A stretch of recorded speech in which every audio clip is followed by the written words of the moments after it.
Here, I'll just record a video literally right now explaining this.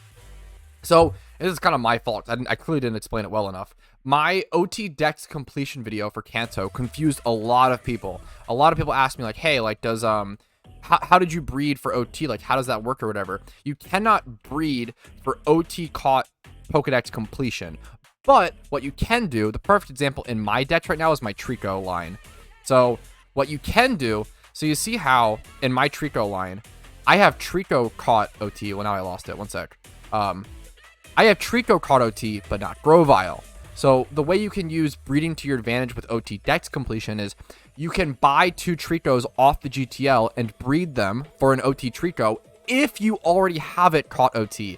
The massive difference to keep in mind is whether your Pokemon has the green square around it or the blue square. To be able to do any like Pokedex completion challenges, Mount Silver, ability patches, everything in PokeMMO is determined by caught OT. You need caught OT. So if I wanted to get this Grovyle, for example, my best strategy would not be to go to the wild to go catch a Grovyle. I would not go lore, right? That would not be very efficient. You could if you, it's not that worse. It might be faster. I don't know. What I personally do is kind of lazier. Is what I do. I rebreed a Trico and then I train it up XP wise and get a Grovyle. So that's what I did. I did that a ton in my Kanto Pokedex completion. I did that a lot.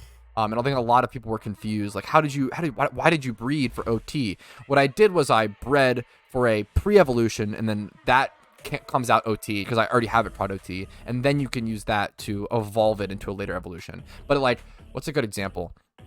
So for example, I do not have a caught OT Clamperl. So if I were to buy 2 Clamperls off the GTL and breed them, it would come out OT Star, aka not OT.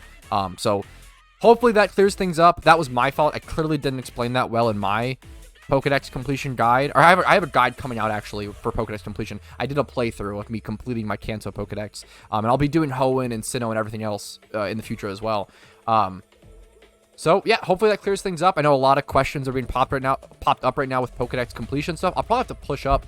Honestly, I'll probably push up the Pokedex completion guide since so many people need it right now with Johto. It makes a lot of sense. So hopefully that clears things up. Thanks for watching. Like this video if you enjoyed it and it was helpful to you. Subscribe for more details and more videos covering Johto and covering stuff like little tips and tricks like this to make your PokeMMO journey easier. Thanks for watching. Peace.